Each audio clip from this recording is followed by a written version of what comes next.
ജ്ഞാനം, സ്നേഹം, വിശ്വാസം, കൂട്ടായ്മ, സഹിഷ്ണുത, ആത്മീയ നിയന്ത്രണം, ആത്മഭാരം എന്നിവ തുല്യ അളവിൽ എടുക്കുക. ക്രിസ്തുവിന്റെ സ്നേഹമാകുന്ന ISO മാർക്ക് മുദ്ര ചെയ്യപ്പെട്ട പാപബോധമാകുന്ന പാത്രത്തിൽ ചൂടാക്കാനായി പരിശുദ്ധാത്മാവാകുന്ന തീ കത്തിക്കുക. പാത്രം ചൂടായി വരുമ്പോൾ ദൈവവചനമാകുന്ന ജീവജലം 2 ലിറ്റർ ഒഴിക്കുക. ജീവജലം തിളച്ചു വരുമ്പോൾ സമം ചേർത്ത് വച്ചിരിക്കുന്ന ഔഷധ കൂട്ടുകൾ ചേർത്ത് കൃപയാകും തവി കൊണ്ട് ഇളക്കിക്കൊണ്ടിരിക്കുക.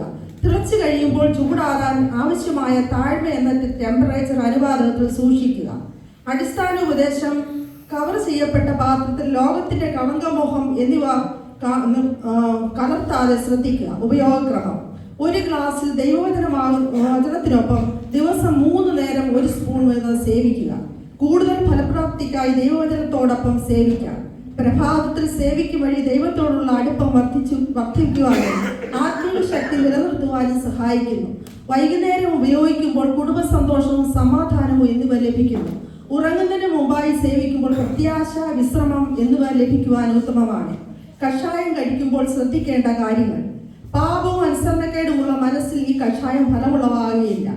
ആത്മീയ നികളവും മത്സര മനോഭാവവും ഹൃദയവും ഉള്ളവർ കഷായം കഴിക്കുന്നതിന് മുമ്പ് ഹൃദയപൂർവ്വം ആത്മപരിശോധന നടത്തുക. വിശ്വാസമില്ലാത്ത ഈ കഷായം ഉപയോഗിക്കരുത്. പൂർണ്ണ വിശ്വാസത്തോടും പ്രാർത്ഥനയോടും കൂടെ മാത്രം സേവിക്കുക. ദീർഘകാലം തുടർച്ചയായി ഉപയോഗിക്കും വഴി മനസ്സിന് പ്രതിരോധ ശക്തി വർദ്ധിപ്പിക്കും. ആത്മീക രോഗങ്ങൾ പലപ്പോഴും നിശബ്ദമായി പ്രവർത്തിക്കുമ്പോൾ അവയുടെ ദൂഷ്യഫലം വളരെ വലുതാണ്. ആത്മീക ശുദ്ധീകരണ കഷായം നിത്യജീവിതത്തിന് ഭാഗമാക്കുക. ആത്മീക രോഗത്തിൽ നിന്ന് മുക്തി നേടുക. ദൈവം നിങ്ങളെ